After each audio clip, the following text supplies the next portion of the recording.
आज का ये एपिसोड शुरू करने से पहले एक छोटी सी बात। क्या आप भी अपना पॉडकास्ट बनाने की सोच रहे हैं? तो एंकर ट्राई कीजिए। ये पॉडकास्ट बनाने का सबसे आसान तरीका है। नंबर एक, ये फ्री है। नंबर दो, इसमें कई सारे ऐसे टूल्स हैं जो आपको अपने फोन और कंप्यूटर पर रिकॉर्ड और एडिट करने की फैसिलिटी देते हैं। नंबर तीन, आप अपने पॉडकास्ट को डिस्ट्रीब्यूट भी कर सकते हैं, जिससे इसे स्पॉटिफाई और दूसरे प्लेटफॉर्म पर सुना जा सके। तो डाउनलोड कीजिए फ्री एंकर ऐप या विजिट कीजिए anchor.fm पर अपना पॉडकास्ट स्टार्ट करने के लिए। ये तो थी एक छोटी सी जानकारी, और अब शुरू करते हैं एपिसोड का सिलसिला। तो आज के एपिसोड में लीजिए सुनिए रविंद्रनाथ टैगोर के लिखे उपन्यास गोरा के 62वें भाग को मेरी यानी समीर गोस्वामी की आवाज में। हरिमोहिनी ने पूछा, राधा रानी, कल रात को तुमने ब्यालू क्यों नहीं की? सुचरिता ने चकित होकर कहा, की तो थी। हरिमोहन ने उसकी ढकी हुई भोजन सामग्री दिखाकर कहा, कहाँ खाया है? सब सामान तो रखा हुआ है। तब सुचरिता को स्मरण हो आया कि कल खाने की बात उसे याद न थी। हरिमोहनी ने रूखे स्वर में कहा, ये बातें अच्छी नहीं। मैं तुम्हारे परेश बाबू को जहां तक जानती हूं, वे तुम्हारे इन रंग ढंगों को पसंद नहीं करेंगे। उनके दर्शन से मनुष्य का मन शांत होता है। तुम्हारा आजकल का रवैया उन्हें पूरा मालूम होगा तो वो क्या कहेंगे भला? हरिमोहिनी के कहने का उद्देश्य क्या है, ये सुचरिता समझ गई। पहले तो उसके मन में कुछ संकोच हो आया। गोरा के साथ मेरे व्यावहारिक संबंध की नितांत साधारण स्त्री पुरुष के संबंध के साथ तुलना करके एक ऐसे अपवाद का कटाक्ष मेरे ऊपर हो सकता है, इस बात को उसने कभी न सोचा था। इसलिए हरिमोहिनी की टेढ़ी बात से वो क्षुब्ध हो गई। किंतु वो फिर तुरंत ही संभल कर बैठी और हरिमोहिनी के मुंह की ओर देखने लगी। सुचरिता ने उसी समय निश्चय कर लिया कि मैं गोरा के संबंध की बातों में किसी के आगे कुछ संकोच न करूंगी। उसने हरिमोहिनी से कहा, मौसी, तुम तो जानती हो कि कल गोरा बाबू आए थे। उनके मुंह से निकले हुए गंभीर विषय ने मेरे मन को इस तरह विमुग्ध कर दिया कि मुझे खाने की भी सुध न रही। हरिमोहिनी जैसी बात सुनना पसंद करती थी, ठीक वैसी गोरा की बात न होती थी। वो भक्ति की बात सुनना चाहती थी, किंतु गोरा के मुंह से भक्ति की बात वैसी सरस और रोचक न निकलती थी। गोरा के सामने मानो बराबर एक विरोधी पक्ष रहता था, जिससे वो बराबर लड़ता रहता था। जो नहीं मानते उन्हें वो मनवाना चाहता था, लेकिन जो मानते हैं उन्हें कहने के लिए उसके पास क्या था? जो बातें गोरा को उत्तेजित करती थीं, उनके बारे में हरिमोहिनी बिल्कुल उदासीन थी। ब्राह्म समाज के लोग अगर हिंदू समाज के साथ नहीं मिलते और अपने मत पर कायम रहते हैं, तो इसमें हरिमोहिनी को कोई आंतरिक क्लेश नहीं होता था। अपने प्रियजनों से अपने विच्छेद का कोई कारण न उठ खड़ा हो तो उन्हें किसी बात की चिंता नहीं थी। इसलिए गोरा से बातचीत करके उनके हृदय को जरा भी रस नहीं मिलता था। इस पर जब से उन्होंने अनुभव किया था कि सुचरिता के मन पर गोरा का ही प्रभाव पड़ रहा है, तब से गोरा की बातचीत उन्हें और भी अरुचिकर जान पड़ने लगी थी। आर्थिक मामलों में सुचरिता पूरी तरह स्वाधीन थी और मत विश्वास आचरण के मामले में भी स्वतंत्र थी। इसलिए हरिमोहिनी किसी भी दिशा में उसे पूरी तरह अपने वश में नहीं कर सकी थी। लेकिन ढलती आयु में सुचरिता ही हरिमोहिनी का एकमात्र अवलंबन थी। इसलिए सुचरिता पर परेश बाबू को छोड़कर और किसी का कोई अधिकार हरिमोहिनी को बहुत विचलित कर देता था। उन्हें एकाएक जान पड़ने लगा कि गोरा की बातें शुरू से आखिर तक बनावटी हैं और उसका असल उद्देश्य किसी न किसी तरह छल से सुचरिता के मन को अपनी ओर आकृष्ट कर लेना है। यहां तक कि वो ये भी कल्पना करने लगीं कि गोरा की लालची दृष्टि मुख्यतया सुचरिता की संपत्ति पर है। उन्होंने मान लिया कि गोरा ही उनका प्रधान शत्रु है और मानो मन ही मन कमर कसकर उसका सामना करने को तैयार हो गई। आज सुचरिता के यहाँ गोरा के आने की कोई बात नहीं थी, कोई कारण भी नहीं था। लेकिन गोरा के स्वभाव में दुविधा नाम की चीज बहुत कम थी। वो जब जिस काम में प्रवृत्त होता था उसके बारे में अधिक सोचता नहीं था, तीर की तरह सीधा बढ़ता जाता था। आज सवेरे गोरा जब सुचरिता के घर पहुंचा, तब हरिमोहिनी ठाकुर जी की पूजा कर रही थी। सुचरिता अपनी बैठक में टेबल पर पुस्तक आदि वस्तुओं के संवारने में लगी थी। ठीक इसी समय सतीश ने आकर खबर दी कि गौर बाबू आए हैं। सुचरिता सुनकर विशेष उत्कंठित न हुई, मानो वो पहले ही से जानती थी कि गौर बाबू आज आवेंगे। गौरा कुर्सी पर बैठते ही बोला, आखिर विनय ने हम लोगों को छोड़ ही दिया। सुचरिता, छोड़ेंगे कैसे? वे तो ब्राह्म समाज में सम्मिलित नहीं हुए। गोरा, ब्राह्म समाज में सम्मिलित हो जाता तब तो कोई बात ही न थी, तब वो किसी तरह हमारे पास ही रहता। वो हिंदू समाज का गला खूब कसकर पकड़े हुए है, यही बात सबसे बढ़कर कष्टप्रद है। इससे हमारे समाज को वो एकदम छोड़ देता तो बड़ा उपकार करता। सुचरिता ने मन में गहरी चोट खाकर कहा, आप समाज को इस प्रकार अत्यंत एकांत दृष्टि से क्यों देखते हैं? समाज के ऊपर आप जो इतना अधिक विश्वास रखते हैं, ये क्या आपका स्वाभाविक विश्वास है? क्या अपने ऊपर बल प्रयोग करके ही ऐसा करते हैं? गोरा, ऐसी अवस्था में ये बल प्रयोग करना ही स्वाभाविक है। जहां गिरने का खौफ है वहां पैर पर जोर देकर ही चलना होता है। ये चारों ओर जो विरुद्धता का साम्राज्य फैल रहा है, उससे मेरे वाक् और व्यवहार में कुछ बाहुल्य पाया जाता है, ये अस्वाभाविक नहीं है। सुचरिता, ये जो चारों ओर विरुद्धता आप देख रहे हैं, उसे एकाएक अन्याय और अनावश्यक क्यों समझ रहे हैं? यदि समय की गति में समाज बाधा दे तो समाज को आघात सहना पड़ेगा। गोरा, समय की गति जल की तरंग की भांति होती है, वो पार्श्ववर्ती भूमि को काटकर गिराती है। इससे हम ये नहीं मान सकते कि सूखी जमीन का कटकर गिरना ही उसका धर्म है। तुम ये मत समझो कि हम समाज की भली बुरी बातों पर कुछ विचार नहीं करते। ये विचार करना इतना सहज हो गया है कि आजकल के छोकरे भी विचारक हो उठे हैं। लेकिन मुश्किल है तो समूची चीज को श्रद्धा की दृष्टि से समग्र भाव से देख सकना। सुचरिता ने कहा, श्रद्धा के द्वारा हमें क्या सत्य ही मिलता है? उसके द्वारा हम बिना सोचे समझे मिथ्या को भी तो ग्रहण कर लेते हैं। मैं आपसे एक बात पूछती हूं, क्या हम लोग मूर्ति पूजा पर भी श्रद्धा कर सकते हैं? आप क्या इस सब को सत्य मानकर उस पर विश्वास करते हैं? गोरा थोड़ी देर तक चुप रहकर बोला, मैं तुम्हें ठीक ठीक सच्ची बात कहने की कोशिश करूंगा। मैंने शुरू से ही इस सब को सत्य मान लिया है। यूरोपीय संस्कार के साथ इसका विरोध है इसीलिए, या इसके विरुद्ध कई एक सस्ती दलीलें दी जा सकती हैं, इसीलिए मैंने झटपट उन्हें रद्दी नहीं कर दिया। धर्म के बारे में मेरी अपनी विशेष साधना नहीं, लेकिन मैं आंख बंद करके रटी हुई बात की तरह ये नहीं कह सकता कि साकार पूजा और मूर्ति पूजा में कोई भेद नहीं है, या कि भक्ति की एक चरम परिणति नहीं है। शिल्प में, साहित्य में, यहाँ तक कि विज्ञान और इतिहास में भी मनुष्य की कल्पना वृत्ति की जगह है। तब एक अकेले धर्म में ही उसका कोई स्थान नहीं है, ये बात मैं नहीं मानूंगा।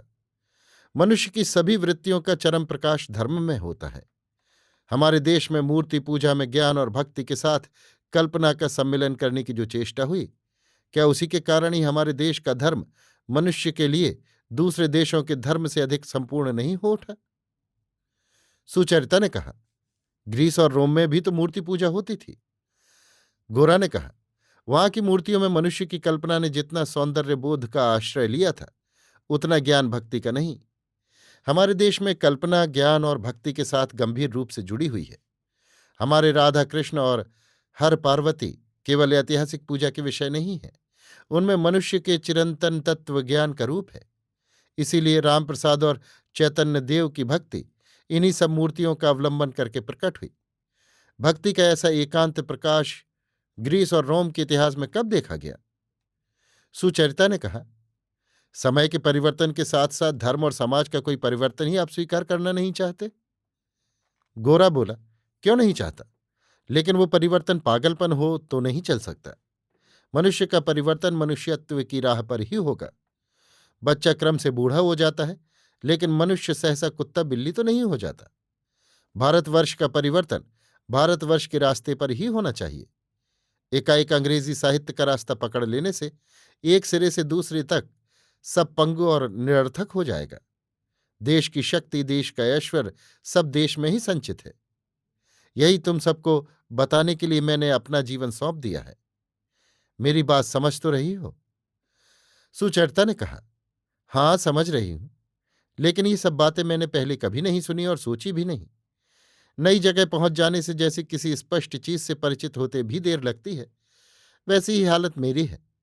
या शायद मैं स्त्री हूं, इसीलिए मुझे पूरी उपलब्धि नहीं हो रही है। गोरा कह उठा, बिल्कुल नहीं। मैं तो बहुत से पुरुषों को जानता हूं। ये सब चर्चा उनके साथ बहुत दिनों से करता आ रहा हूं। वे लोग निसंशय होकर ये तय किए बैठे थे कि वो सब अच्छी तरह समझ गए हैं। किंतु मैं तुमसे सच कहता हूं कि तुम्हारी समझ उन सबों से कहीं बढ़कर है। तुम्हारी दृष्टि जहां तक पहुंचती है, उनमें किसी की दृष्टि वहां तक पहुंचते नहीं देखी। तुम में गहरी दृष्टि शक्ति है, ये मैं तुमको देखकर पहले ही समझ गया था। इसी से मैं अपने इतने दिनों की हृदय की सब बातों को लेकर तुम्हारे पास आया हूं। मैंने अपने जीवन की घटनाओं को खोलकर तुम्हारे सामने रख दिया है। तुम उस पर विवेचना करो। मैं तुमसे कोई बात संकोचवश छिपाना नहीं चाहता। सुचरिता, आप जब इस तरह बोलते हैं तब मेरे मन में बड़ी व्याकुलता मालूम होती है। आप मुझसे क्या चाहते हैं, कहिए। मैं किस लायक हूं, मुझे क्या करना होगा? मैं आपकी आशा को कहाँ तक पूरी कर सकूंगी, ये मैं नहीं जानती। मेरे हृदय में जो एक भाव का आवेग आ रहा है, वो क्या है मैं कुछ नहीं समझती। सच पूछिए तो मुझे भय केवल इतना ही है कि मेरे ऊपर जो आपका विश्वास है, उसे किसी दिन अपनी भूल समझकर कहीं आपको पछताना न पड़े।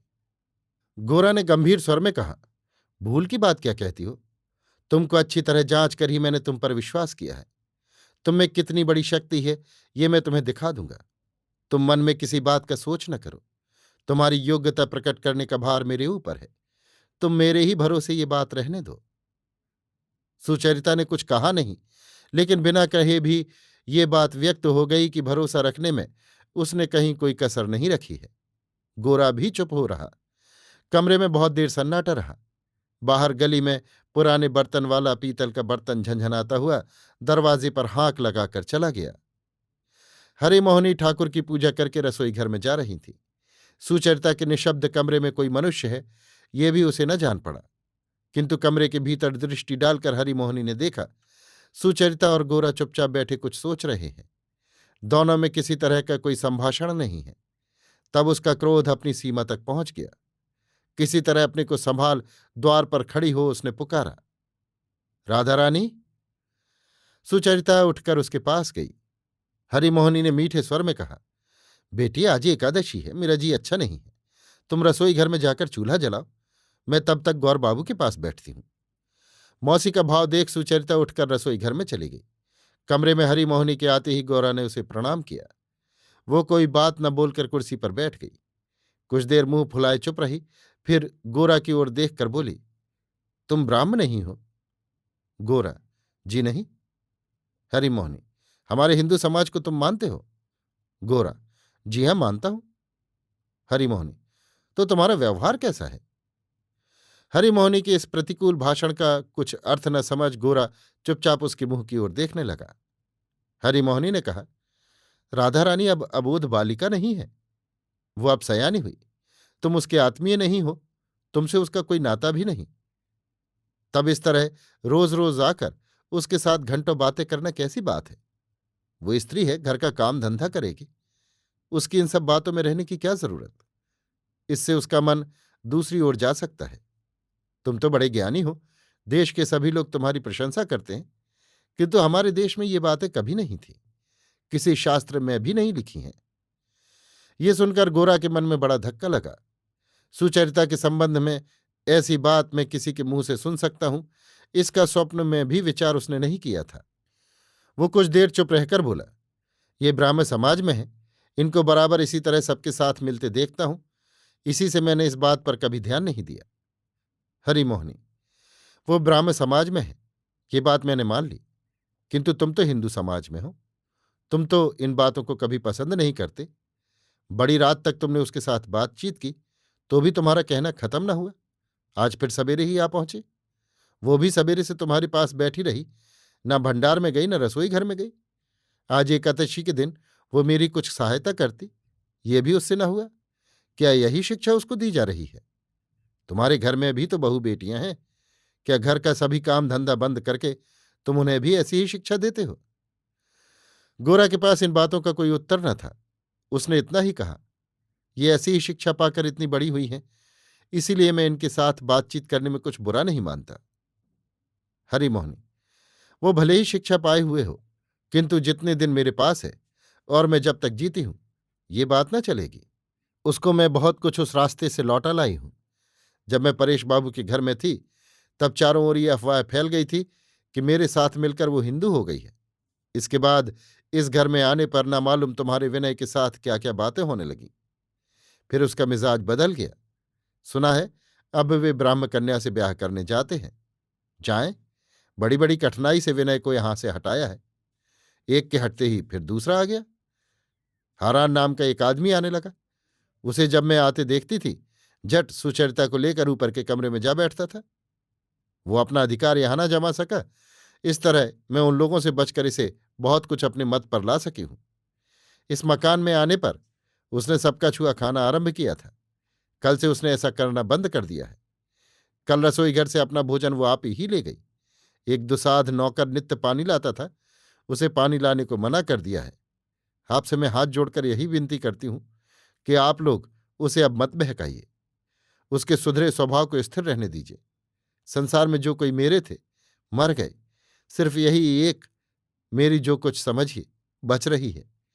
इसके भी अपने समीपीय आत्मीयजनों में मुझे छोड़ और कोई नहीं है।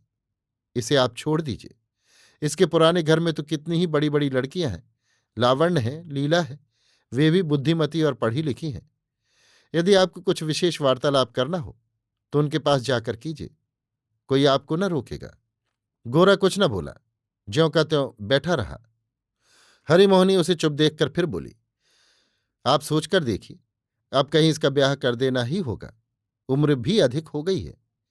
आप क्या कहते हैं, वो सदा इसी तरह अविवाहिता ही रहेगी? इस विषय में साधारण भाव से गोरा के मन में कोई संदेह न था।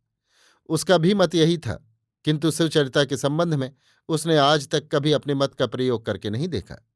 सुचरिता गृहिणी होकर किसी एक गृहस्थ के घर के भीतर गृह कार्य में नियुक्त है, ये कल्पना रूप से भी कभी उसके मन में न आया था। वो सोचता था सुचरिता जैसी आज है वैसे ही सदा रहेगी। गोरा ने पूछा, आपने अपनी भांजी के ब्याह की बात सोची है या नहीं? हरिमोहिनी, सोचती ही होंगी, मैं ना सोचूंगी तो कौन सोचेगा? गोरा, क्या हिंदू समाज में उसका ब्याह हो सकेगा? हरिमोहिनी, चेष्टा करके देखूंगी। यदि वो ठिकाने के साथ रहे, ठीक तरह से चले, तो मैं उसको हिंदू समाज में चला दे सकूंगी। इन बातों को मैंने मन ही मन ठीक कर रखा है। बीच में तो उसके जो ढंग थे उनको देखते हुए कोई पक्का फैसला करने का साहस नहीं हो रहा था। अब 2 दिन से फिर देख रही हूं कि उसका मन कुछ नरम पड़ गया है, इसलिए फिर भरोसा होता है।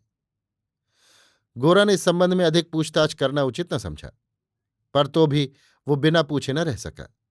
पूछा, क्या कोई उपयुक्त वर कहीं ढूंढा? हरिमोहिनी, हाँ ढूंढा तो है, वर अच्छा ही है। कैलाश, मेरा देवर, कुछ दिन हुए उसकी स्त्री मर गई। पसंद लायक सयानी लड़की नहीं मिलती, इसी से इतने दिन से बैठा है, नहीं तो वैसा बांका लड़का कहाँ मिलेगा। राधा रानी के साथ उसका ठीक मिलान होगा। गोरा के हृदय में जितनी ही सुइयां चुभने लगीं उतना ही वो कैलाश के संबंध में प्रश्न करने लगा। हरिमोहिनी के देवरों में कैलाश ही अपने विशेष यत्न से थोड़ा बहुत लिखा पढ़ा था। कहाँ तक पढ़ा था ये हरिमोहिनी न बतला सकी। अपने भाई बंधुओं में वही विद्वान कहा जाता है। गांव के पोस्टमास्टर के खिलाफ जिले में जो दरख्वास्त दी गई थी वो कैलाश चंद्र के ही हाथ की लिखी थी। उसने ऐसी सुललित भाषा में सब बातें लिख दी थीं कि पोस्ट ऑफिस का एक बड़ा बाबू स्वयं आकर तहकीकात कर गया था। इससे गांव के सभी लोगों ने कैलाश की योग्यता पर आश्चर्य प्रकट किया। इतनी गंभीर शिक्षा पाने पर भी आचार और धर्म में कैलाश की निष्ठा कुछ कम नहीं हुई है। कैलाश का सारा इतिहास सुन लेने पर गोरा उठ खड़ा हुआ। हरिमोहिनी को प्रणाम करके वो चुपचाप चलता हुआ। जीने से उतरकर गोरा जब आंगन के सदर फाटक की ओर जा रहा था तब आंगन की एक ओर रसोई घर में सुचरिता रसोई बनाने में लगी हुई थी। गोरा के पैरों की आहट पाकर वो द्वार पर आ खड़ी हुई। गोरा किसी ओर दृष्टपात न करके बाहर चला गया। सुचरिता लंबी सांस लेकर फिर रसोई के काम में लगी। गोरा जब गली के मोड़ के पास आया तब हारान बाबू से उसकी भेंट हुई। हारान बाबू ने जरा हंसकर कहा, आज इतने सवेरे ही? गोरा ने इसका कोई जवाब नहीं दिया। हारान बाबू ने फिर जरा मुस्कुराकर पूछा, मालूम होता है वहीं गए थे, सुचरिता घर ही पर है? गोरा, जी हां। ये कहकर वो बड़ी तेजी से आगे बढ़ गया। हारान बाबू ने सीधे सुचरिता के मकान में घुसकर रसोई घर के खुले द्वार की ओर झांक कर देखा। सुचरिता को देखते ही वो द्वार के सामने खड़ा हो गया। सुचरिता के भागने का रास्ता बंद हो गया। मौसी भी उसके पास न थी। हारान बाबू ने पूछा, गोरा से अभी गली के मोड़ पर भेंट हुई थी। मालूम होता है वे बड़ी देर से यहीं थे। सुचरिता उसकी बात का कोई जवाब न दे रसोई के बर्तन बासन ले अत्यंत व्यस्त हो उठी, मानो अभी दम लेने की फुर्सत नहीं है, ऐसा भाव उसने दिखाया। किंतु हारान बाबू इससे बाज आने वाले न थे। उसने उसी जगह खड़े होकर बातचीत करना आरंभ कर दिया। हरिमोहिनी ने जीने से नीचे उतर 2-3 बार खांसा। इससे भी कुछ फल न हुआ। हरिमोहिनी हारान बाबू के सामने ही चली आती, किंतु वो जानती थी कि एक बार यदि मैं इनके सामने आऊंगी तो इस घर में इस उद्यमशील युवक के अदम्य उत्साह से मैं और सुचरिता दोनों कहीं आत्मरक्षा न कर सकेंगी। इस कारण वो हारान बाबू की परछाई देखते ही इतना बड़ा घूंघट काढ़ती थी कि देखने से मालूम होता था वो कल की आई नई बहू है। हारान बाबू ने कहा, सुचरिता, मैं नहीं जानता कि आखिर तुम किस रास्ते चलोगी और कहाँ जा पहुंचोगी। शायद तुमने सुना ही होगा कि ललिता के साथ विनय बाबू का हिंदू मत से ब्याह होगा। तुम जानती हो इसका दोष किसके माथे मढ़ा जाएगा। सुचरिता से कोई उत्तर न पाकर हारान बाबू ने स्वर को कुछ मुलायम करके गंभीर भाव से कहा, तुम ही इसके जिम्मेदार समझी जाओगी। हारान बाबू ने सोचा था इतने बड़े और भयानक अभियोग की चोट सुचरिता कभी नहीं सह सकेगी, लेकिन वो बिना बोले अपना काम करती रही।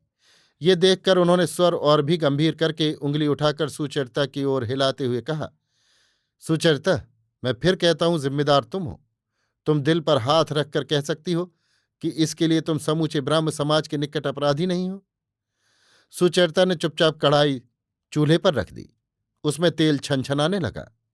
हारान बाबू ने फिर यों कहना शुरू किया, तुम्ही ने विनय और गोरा को अपने घर में बिठा बिठाकर उन्हें यहां तक बढ़ाया है कि वे अब तुम्हारे ब्राह्म समाज के किसी व्यक्ति को कुछ मन में नहीं लाते। तुम्हारे ब्राह्म समाज के सभी श्रेष्ठ लोगों की अपेक्षा यही दोनों हिंदू युवक तुम्हारे लिए विशेष मान्य हो उठे हैं। इसका फल क्या हुआ है सो देखती हो ना। क्या मैं पहले ही से तुमको बराबर सावधान करता नहीं आता हूं। आज क्या हुआ, ये आंख पसार कर देखा ना। आज ललिता को कौन रोकेगा। तुम सोचती हो ललिता के ऊपर से ही होकर विपत्ति की आंधी चली जाएगी, लेकिन ऐसा नहीं है। आज मैं तुमको सावधान करने आया हूं। अब तुम्हारी बारी है।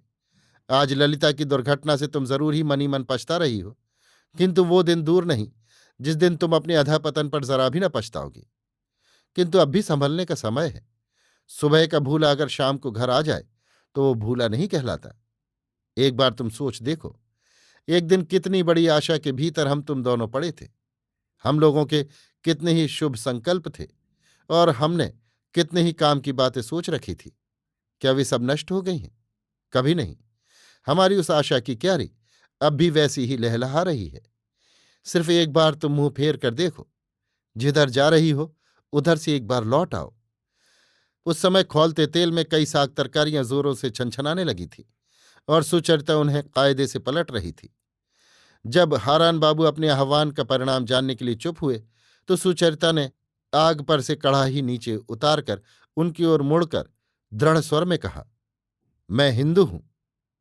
हारान बाबू ने एकदम हतबुद्धि होकर कहा, तुम हिंदू हो? सुचरिता, जी हां, मैं हिंदू हूं, हिंदू। ये कहकर वो फिर कड़ाही को चूल्हे पर चढ़ाकर बार बार तरकारी को उलटने पलटने लगी।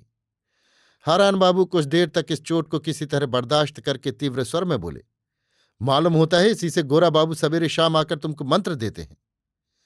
सुचरिता नजर नीचे किए ही बोली, हां, मैंने उन्हीं से मंत्र लिया है, वही मेरे गुरु हैं। हारान बाबू इतने दिन तक अपने ही को सुचरिता का गुरु जानते थे, किंतु उनका गुरुत्व अधिकार आज गोरा ने छीन लिया है। सुचरिता के मुंह से ये बात उनको बरछी की तरह छिदने लगी। उन्होंने कहा, तुम्हारे गुरु चाहे जितने बड़े लोग हों, क्या तुम समझती हो कि हिंदू समाज तुमको ग्रहण करेगा? सुचरिता, ये बात मैं नहीं जानती, समाज को भी नहीं जानती। मैं सिर्फ यही जानती हूं कि मैं हिंदू हूं। हारान बाबू ने कहा, तुम जान रखो कि इतने दिन तक तुम कुंवारी रही, अब तक तुम्हारा विवाह नहीं हुआ, इतने ही से तुम हिंदू समाज में आग्राह्य हो गई, तुम्हारी जाति जा चुकी है। सुचरिता ने कहा, इसका आप वृथा शोच न करें, किंतु मैं आपसे फिर कहती हूं, मैं हिंदू हूं। हारान बाबू ने कहा, परेश बाबू से जो धर्म शिक्षा पाई थी वो भी तुमने अपने नए गुरु के पैरों तले विसर्जन कर दी। सुचरिता, मेरा धर्म क्या है सो अंतर्यामी जानता है। उस बात पर मैं किसी के साथ कोई आलोचना करना नहीं चाहती। आप जान लीजिए, मैं हिंदू हूं। हारान बाबू आप इसे बाहर होकर बोल उठे। तुम चाहे कितनी बड़ी हिंदू ही क्यों न बनो, उससे कोई फल ना होगा, ये मैं तुमसे कहे जाता हूं। गोरा को तुम विनय न समझो। तुम अपने को हिंदू हिंदू कहकर गला फाड़ कर मर भी जाओगी तो भी गोरा बाबू तुमको ग्रहण करे, ऐसी आशा तुम स्वप्न में भी ना करो। शिष्य को लेकर गुरुआई करना सहज है, किंतु इससे वे तुमको ले जाकर गृहिणी बनावे, इस बात की कभी मन में कल्पना भी न करना। खाना पकाना सब भूलकर सुचरिता विद्युत वेग से खड़ी होकर बोली, आप ये क्या कह रहे हैं? हारान बाबू, यही कह रहा हूं कि गौर बाबू कभी तुमसे ब्याह न करेंगे। सुचरिता की आंखें लाल हो गईं। वो बोली, विवाह? मैंने आपसे कहा नहीं कि वे मेरे गुरु हैं। हारान, सो तो कहा है, किंतु जो नहीं कहा वो भी तो हम अपनी बुद्धि बल से जान सकते हैं। सुचरिता, आप अभी यहां से चले जाएं, मेरा अपमान न करें। खैर, अब ऐसी बात न बोलें। ये बात मैं आज आपसे कह रहती हूं कि आज से मैं आपके सामने बाहर न होंगी। हारान, हमारे आगे अब किस बिरते पर निकलोगी? अब तुमने कलेवर जो बदल डाला है। अब तुम हिंदू रमणी, सूर्य भी तुम्हें नहीं देख सकेगा। मैं किस गिनती में हूं? परेश बाबू के पाप का घड़ा भर गया। वे इस ढलती उम्र में अपनी करनी का फल भोगे। हम जाते हैं। सुचरिता खूब जोर से रसोई घर का द्वार बंद करके बैठ रही और आंचल का कपड़ा मुंह में ठूंस कर रोने की आवाज को दम साध कर रोकने लगी। हारान बाबू चले गए। हरी मोहिनी दोनों का कथोपकथन सुन रही थी। आज उसने सुचरिता के मुंह से जो सुना वो सुनने की उसे आशा न थी। उसका हृदय हर्ष से फूल उठा। वो बोली, नहीं होगा। मैं जो एकाग्र मन से अपने गोपी वल्लभ की पूजा करती हूं वो क्या सब वृथा जाएगी? हरिमोहिनी ने तुरंत अपने पूजा गृह में जाकर अपने ठाकुर जी को साष्टांग प्रणाम किया और पूजा के काम में लग गई। अभी आप सुन रहे थे रविन्द्रनाथ टैगोर के लिखे उपन्यास गोरा के 62वें भाग को मेरी यानी समीर गोस्वामी की आवाज में।